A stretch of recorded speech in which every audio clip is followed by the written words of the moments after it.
Yo, YouTube, what's up with your boy, Sports and Fitness Rants? I'm back, guys. Click that like button. Subscribe to my channel. What's up, guys? I'm back. Welcome back, man. Welcome back. Got a good video for you guys today, man. As usual, you know I'm going to hit you guys with the facts, with the information. And I want to thank you guys as usual, man. Thank you guys. I want to give a special shout out to all the fathers out there on Father's Day today, man. Happy Father's Day to all the fathers. I'm a father myself, guys, so I want to give a shout out to all the fathers out there, all my subscribers that are fathers, anybody that sees my video. Shout out to all the fathers out there today, man. Good morning, guys. Good morning. And today I want to talk about Michael Jordan being coachable.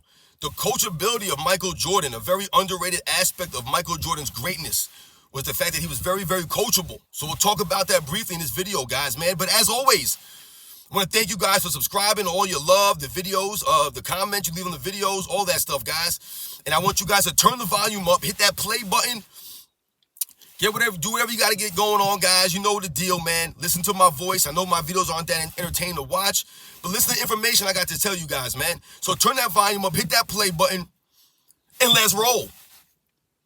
So like I said, guys, in this video, I want to talk about Michael Jordan being very coachable. The coachability of Michael Jordan, a very underrated aspect of his greatness.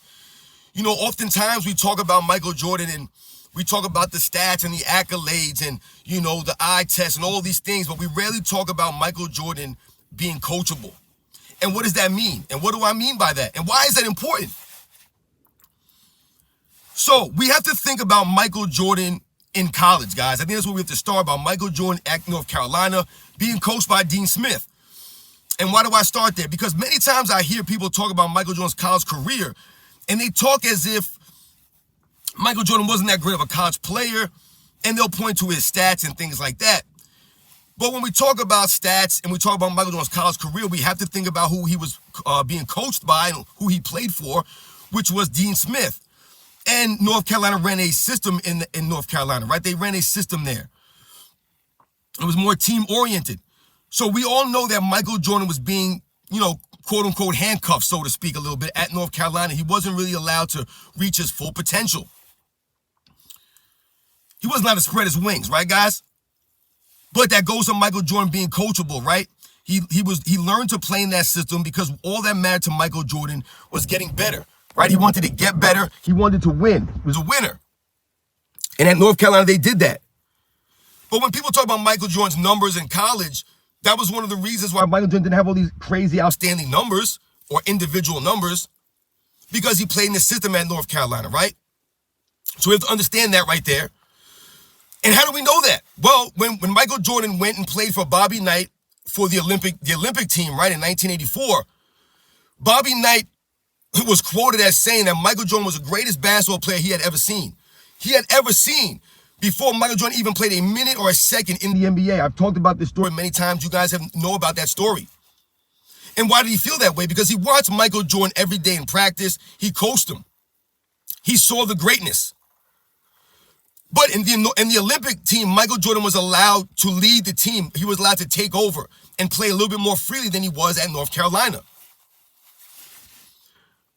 So that goes to Michael Jordan being coachable, right, guys?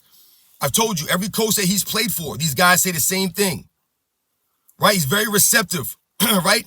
He's very, he listens to the instruction. He wants to get better, right? That's really what it was about for Michael Jordan. He just wanted to get better and he wanted to win at a high level. That's what he was about, especially early on. When we think about Michael Jordan coming into the NBA for the Chicago Bulls and them having a couple of different head coaches before Doug Collins would take over, and then eventually Phil Jackson, Michael Jordan was always known to being very coachable and receptive to those coaches in his early years. Because why? Because Michael Jordan knew that they were there to help him get better. And that's why he was there. He just wanted to get better. He wanted to win at a high level. Michael Jordan was coachable, guys. Then when we think about Phil Jackson coming in, right after Doug Collins, and we think about Doug Collins, Michael Jordan playing a certain style of basketball that Doug Collins wanted, dominating the basketball, playing the point guard position, being the playmaker, being the leading scorer, playing elite defense, right? Leading the team in all aspects. That's what Doug Collins wanted. Michael Jordan was able to do that. and Phil Jackson coming in.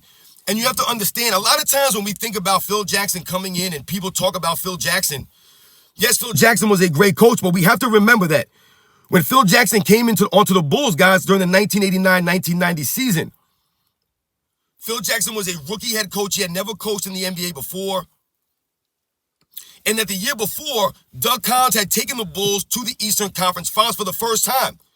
That was the first time that Michael Jordan and the Bulls had reached the Eastern Conference Finals. That was the farthest they have gotten. So it mattered a lot to them. And Michael Jordan was concerned. And he was worried that would this new coach be able to take them back to the Eastern Conference Finals? They had just reached, the highest level that they've ever gotten to. And now we're making a change? But Michael Jordan allowed that, guys. He allowed the Bulls to do that without being a disgruntled employee, without asking for a trade, without causing a scene, any of that stuff, right?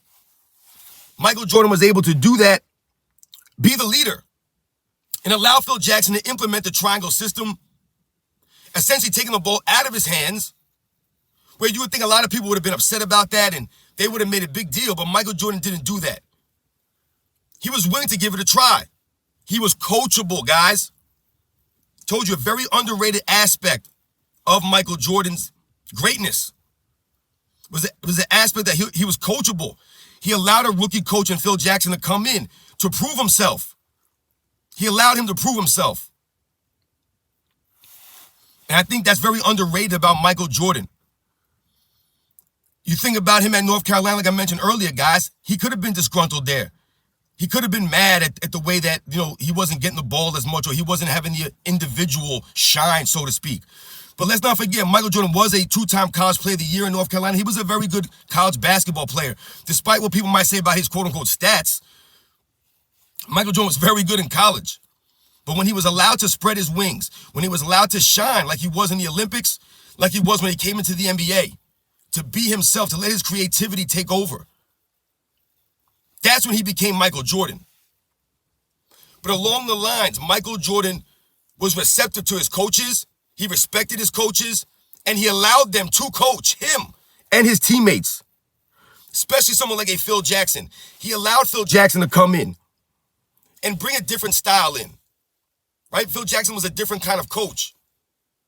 He believed a lot more in the mental, the spiritual. And Michael Jordan was receptive to all that stuff. He was the leader. It was up to him. Sorry, guys, I'm sweating here. I'm sitting in my car. It's a little hot right now. But yeah, man, Michael Jordan's coachability, guys. Let me know what you guys think about Michael Jordan being coachable. Is that an underrated aspect of his greatness? I believe it is. I believe a lot of superstars are not as coachable as Michael Jordan was. Would they have allowed Phil Jackson to come in after they had just went to the Eastern Conference Finals the year before and take the ball out of their hands? Would they allow Phil Jackson to do that? Had never won anything, was not proven. Bring in a new system. So shout out to Michael Jordan, man. We're going to continue to celebrate the greatness of Michael Jordan. A different aspect, guys. His coachability. He was very coachable. You don't hear people talk about that often. It's a lost aspect in players in general. Some of these guys are not coachable. You hear coaches talk about how it's difficult to coach these guys, or they don't get the team concept, or they're very selfish and things like that. They alienate themselves from their teammates and things like that. Michael Jordan was all about winning and getting better. And if he thought that you could help him win and you can help him improve his game, he was there for you. And he would listen to you and be receptive. So shout out to Michael Jordan, the greatness of Michael Jordan, guys. Thank you guys for coming along on the journey with me, man. We're going to continue to tell the truth about Michael Jordan and celebrate this man.